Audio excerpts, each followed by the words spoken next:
इस जल से भरे पात्र को लेकर तुम्हें संपूर्ण सृष्टि की परिक्रमा करनी। तुम्हें मार्ग में जितने भी उल्कापिंड मिले तुम्हें उनकी गणना करनी। किंतु तुम्हें यह ध्यान रखना होगा हनुमान कि इस जल के पात्र से एक भी बूंद बाहर नहीं गिरनी चाहिए।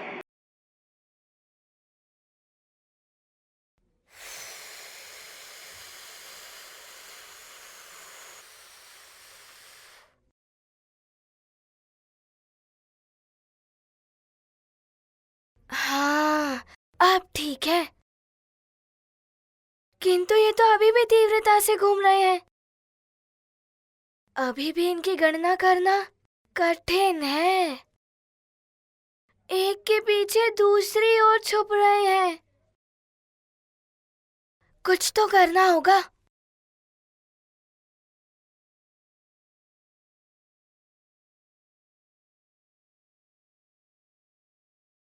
नारायण नारायण। हनुमान, मेरा आशीर्वाद है तुम्हारे साथ। समस्त कठिनाइयों पर विजय पाते हुए बढ़ते जाओ। सफलता के साथ अपनी यात्रा पूर्ण करो।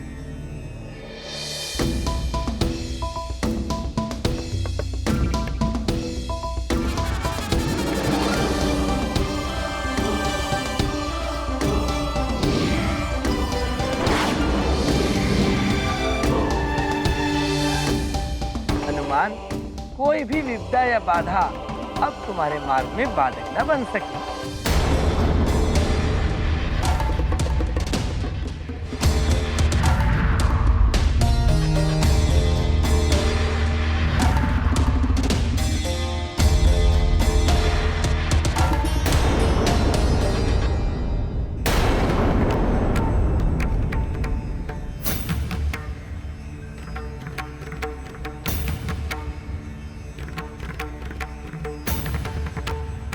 वरुण लोक की गुप्त मार्ग प्रकट हो।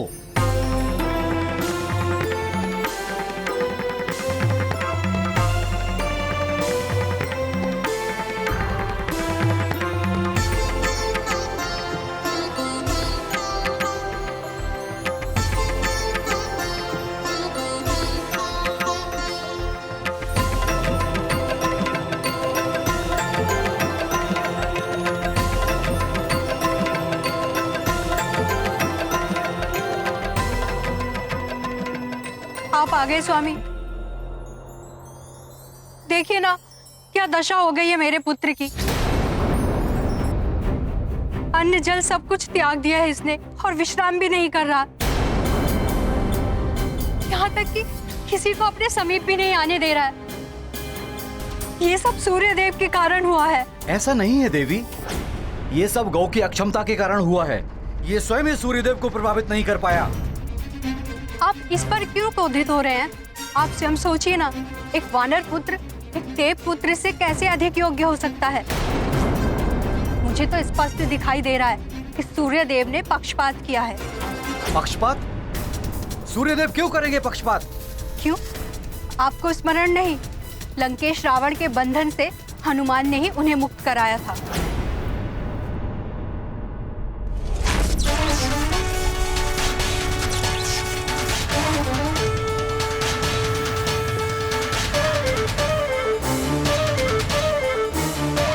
सूर्यदेव, अब आप मुक्त हो गए हैं। नारायण नारायण।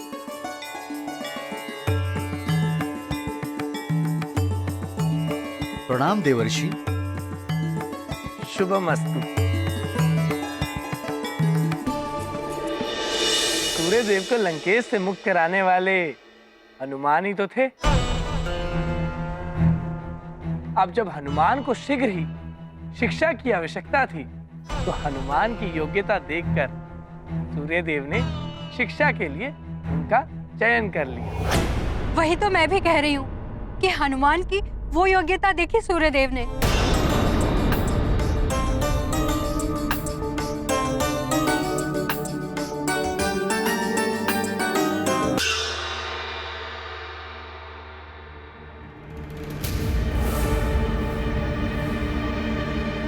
यदि देखा जाए तो वास्तविकता ये थी कि आपके पुत्र गव ने प्रश्न का एक उत्तर दिया और हनुमान ने अति कथन करते हुए एक प्रश्न के 3 उत्तर दिए।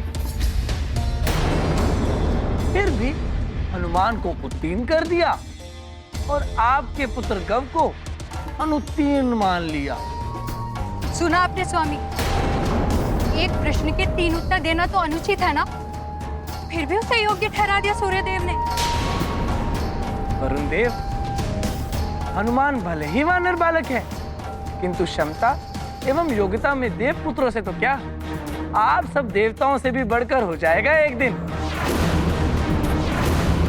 मुझे तो प्रतीत हो रहा है कि एक दिन संसार आप सब देवताओं को नहीं पूजेगा, अपितु हनुमान की पूजा करेगा। सुना आपने, देवर्षि जो कह रहे हैं पूर्णतः सत्य है। अब आप ही बताइए पिताश्री, वानर पुत्र देव पुत्र से श्रेष्ठ हो गया तो देवों को कौन पूछेगा?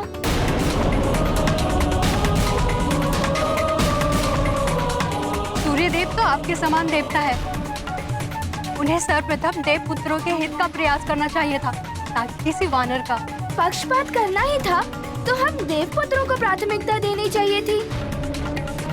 देव पुत्रों के साथ अन्याय हो रहा है, फिर भी आप शांत हैं। पिताश्री, आपको इस अन्याय के विरुद्ध सर उठाना चाहिए। मैं तो कहता हूँ वरुण देव, यदि आप सबको लगता है कि अन्याय हुआ है तो आपको सूर्यदेव से कहना चाहिए कि वो गव की आपके समक्ष उन्हें परीक्षा लें। हाँ, देवर्षि सत्य कह रहे हैं।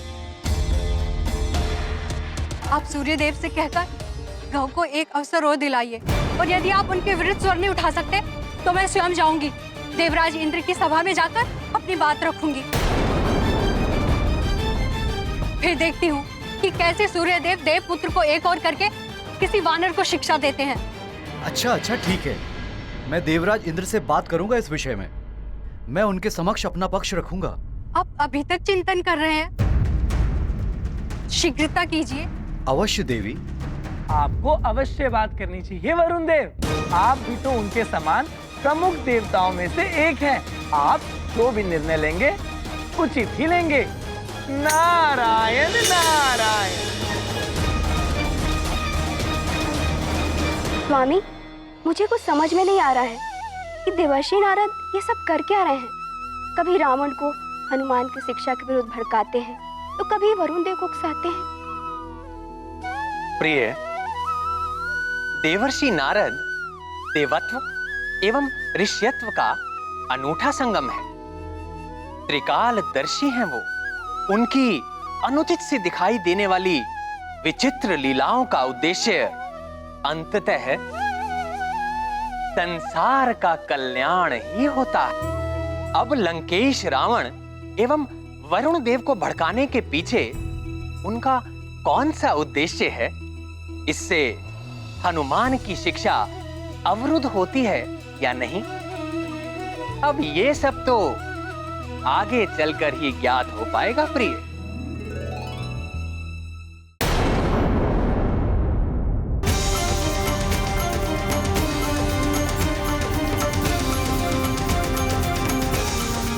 लाख 119, 6,120,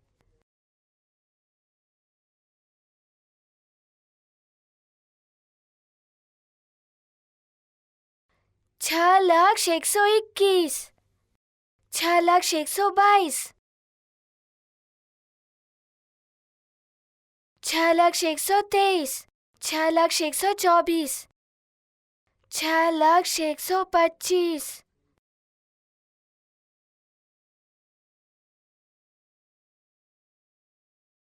6,126।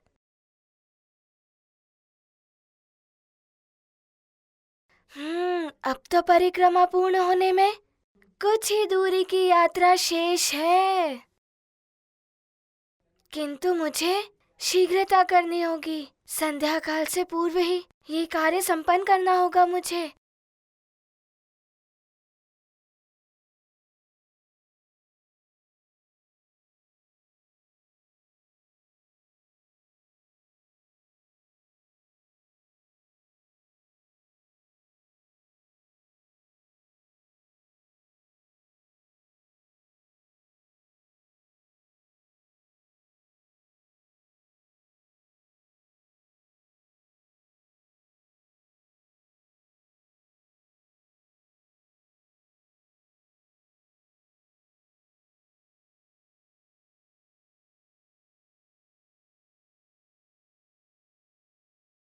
मेरे वाहन ग्रह प्रस्तुत हो।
लंकेश रावण, आपने मेरा मार्ग रोका।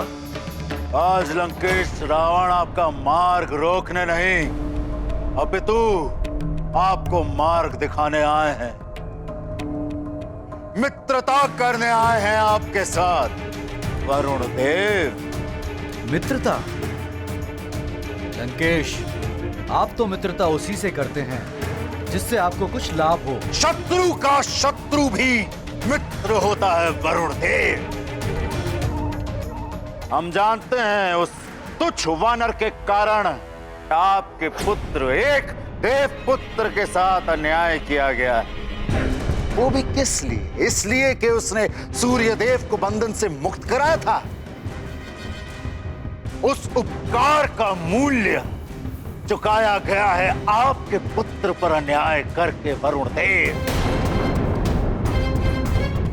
अन्याय मेरे पुत्र के साथ हुआ है, आपके साथ तो नहीं ना? अन्याय सुनने में एक साधारण शब्द, किंतु इसकी पीड़ा वही हृदय समझ सकता है जिसके साथ होता है ये अन्याय। समुद्र मंथन के समय अमृत बांटने में किया गया अन्याय, छल करके कितने ही असुरों का संहार किया गया अन्याय। मुझे नर और वानर छोड़कर सबसे अवध्य रहने का वरदान प्राप्त हुआ स्वयं ब्रह्मदेव से। तो मेरे काल के लिए नर और वानर के रूप में जन्म लेने की प्रक्रिया आरंभ कर दी गई वरुण देव। ये होता है अन्याय। अब उसी वानर बालक के कारण आपके पुत्र के साथ भी हो रहा है यही अन्याय। वो वानर बालक मेरा भी शत्रु है। उसकी शिक्षा, कोई कार्य, उसे रोकना मेरा परम धर्म है। वरुण देव, अन्याय के विरुद्ध इस युद्ध में आप मेरा साथ दें। लंकेश, अभी मेरा इतना बुरा समय नहीं आया कि मुझे अपनी लड़ाई लड़ने के लिए किसी असुर की सहायता की आवश्यकता पड़े। मेरी ग्रह दशा ठीक है, मेरे अन्याय का निर्णय देव सभा में हो जाएगा। ग्रह दशा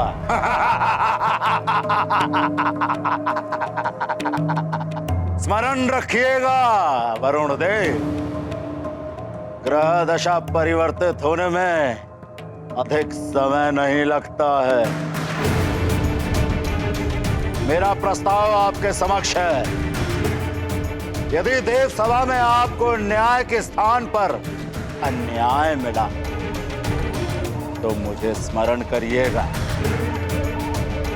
मैं इस युद्ध में तब भी आपके साथ प्रस्तुत हूं।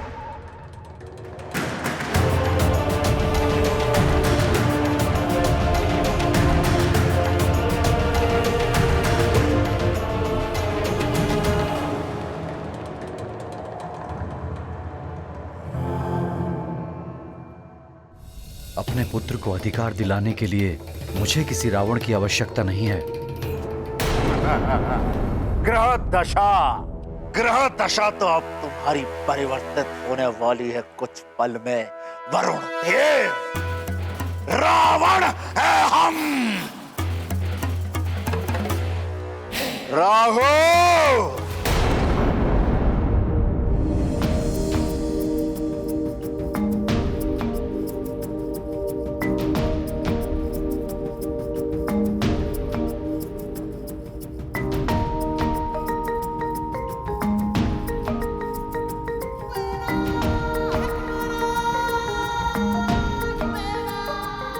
अब तो गुरुदेव का रथ भी दिखाई देने लगा है। सृष्टि की परिक्रमा पूर्ण होने को है। बस सामने दिखाई दे रही कुछ उल्काएं गिनने को शेष रह गई हैं।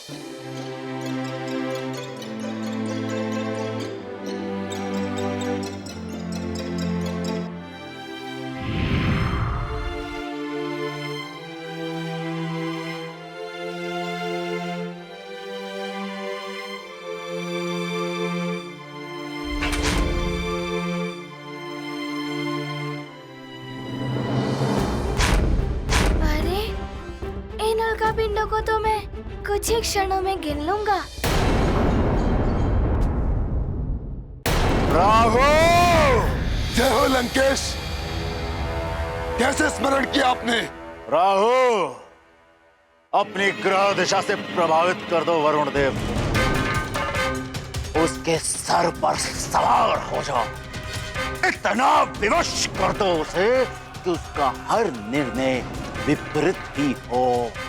उसका हर अनुचित निर्णय हमारे लिए उचित निर्णय होगा। किंतु लंकेश, पिछली बार ब्रह्मदेव ने मुझे चेतावनी दी थी कि मुझ लंकेश का कोई आदेश ना मानना, तभी तुम्हें ग्रहों के रूप में देवता के समान रखा जाएगा, यही ना? राहु, ये छल है इन देवताओं का। तुम कुछ भी कर लो, तुम्हें सदैव ये संसार एक असुर के रूप में ही देखेगा। राहु, तुम्हें देवताओं की दास्तां स्वीकार है या अपने असुरों का हित साधोगे तुम? आपने मेरे नेत्रों पर पड़ा ब्रह्म का आवरण हटा दिया है लंकेश। मैं अभी जाकर वरुण देव की मति को भ्रष्ट कर देता हूं। जय हो लंकेश।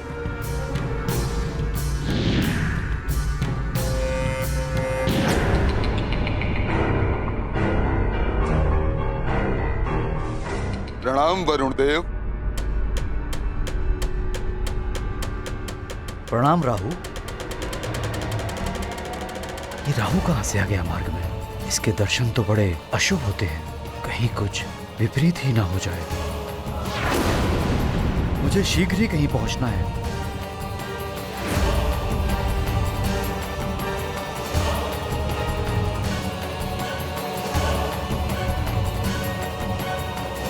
मुझसे तो बचकर निकल ली, किंतु मेरी छाया से कैसे बचोगे? वो तो तुम पर पड़ ही जाएगी और उसके पश्चात तुम्हारे सभी निर्णय विपरीत ही होंगे।